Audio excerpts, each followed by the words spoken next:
জামাইয়ের বাড়ি আসছেন, তাই আবার লজ্জা পাইয়েন না। আমারে কিন্তু সবকিছু তুমি জোর করে হইলেও খাওয়াইবা।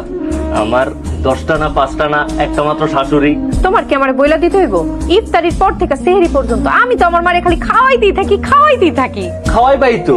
আমি এত কষ্ট করে যে টাকা পয়সা কামাই করি, এগুলো কার জন্য? তোমার জন্য আর আমার শাশুড়ি আম্মার জন্য। তোমার মতো জামাই আছে বললেই তো আমাদের মতো শাশুড়িরা গর্ব করে বলতে পারে জামাই পাইছি লাখে একখান।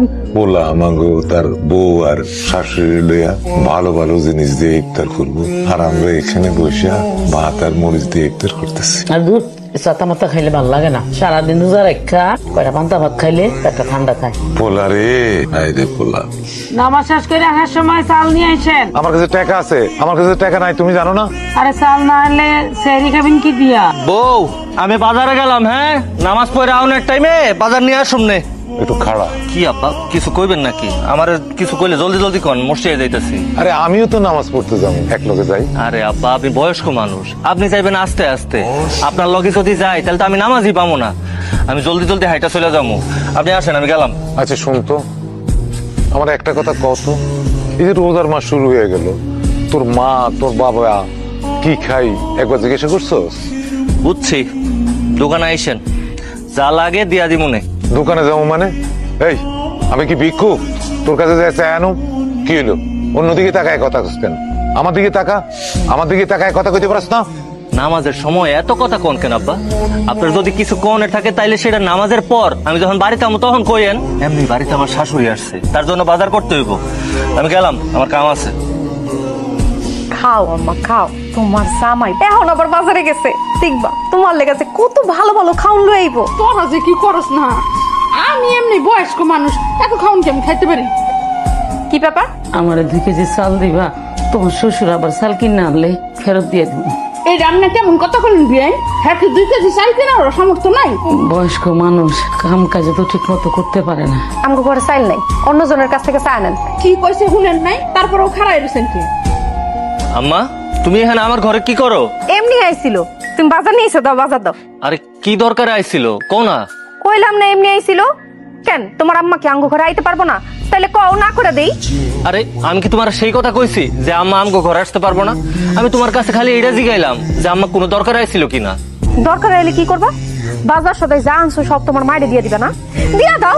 আমার মায়ের 2 দিনের জন্য এই বাড়িতে ঘুরতে আইছে, এটা তো কারো সহ্য হয় না, তাই না? মুখে লাগাম দিয়ে কথা কও বৌমা, তোমার মা আসে দেখে আমরা কিছু কই নাই। বলার আর বাকি রাখছেন কি? এখন তো আপনি আপনার ছেলের সামনে আমার লগে ঝগড়া করতে চাইতেছেন, তাহলে করেন ঝগড়া। বউ, ঘরে যাও তো। আর আম্মা, তোমার কি আর কোনো কাম কাজ নাই? তুমি আমরা বউ জামাইয়ের মাঝখানে কথা কইতে আইলা কেন? তুমি একটু চুপ থাকতে পারো না? আমার মাফ করে দিও। তোমার মায়ের তেজ দেখছো? আমার ঘরে আইছিল ঝগড়া করার লেগা। তোমার কইলে তো তুমি বিশ্বাস করবা না। আমার মায়ের একটু ভালো মন্দ এটা সেটা খাওয়াই, এটা তো সহ্য হয় না, এই জন্য ঝগড়া করতে আইছিল। আমার শাশুড়ি আম্মা কি সারা বছর আমার বাড়িতে থাকে? রোজার মাস একটা মাস আমার শাশুড়ি আম্মা একটু আমার বাড়িতে আইছে। এটা লইয়া যদি কারো সমস্যা থাকে তাহলে থাকুক, সে তার সমস্যা লইয়া। আমি তো আমার শাশুড়ি আমার আপ্যায়ন করুমি। দেখছো বউ, বাজার থেকে কি লই আইছি? কত বড় বড় 2টা মুরগা লই আইছি। হ্যাঁ, গরুর মাংস, খাসির মাংস, রুই মাছ সব লই আইছি। তুই নাকি রোজা আসার পর থেকে জিনিসপত্রের দাম বাড়াই দিছস, ব্যাপারটা কি? আস্তাগফিরুল্লাহ চেয়ারম্যান সাহেব, এটা আপনি কি কইলেন? আমি জিনিসপত্রের দাম বাড়ায় রাখুন কেন? বাজারে জিনিসপত্রের দাম যেটা আছে, সবাই যে দামে বেচতাছে, আমিও তো ওই দামে বেচতাছি। না, সে কথা বললে তো হবে না। তোমার নামে আমার কাছে অনেক কমপ্লেন আছে। তুমি জিনিসপত্রের দাম বাড়াই দিছো, চাল ডাল তরু তরকারি যা আছে সবকিছুর দাম বাড়াই দিছো, এবং মানুষের রোজার সময় ইফতারের সময় ইফতার করে বুট মুড়ি দিয়া সেই দামও তুমি বাড়াই দিছো। ব্যাপারটা কি? এটা বেশি বেশি হইতেছে না? চেয়ারম্যান সাহেব, আপনি চেয়ারম্যান হয়ে যদি আমার এমন একটা কথা কন, তাহলে এলাকার লোকজন আমারে কি কইব কোন? এগুলো তো সব হলো সিন্ডিকেট। রমজান মাস আউনের পর থেকে বাজার থেকে তো তেল উদাউই হয়ে গেছে।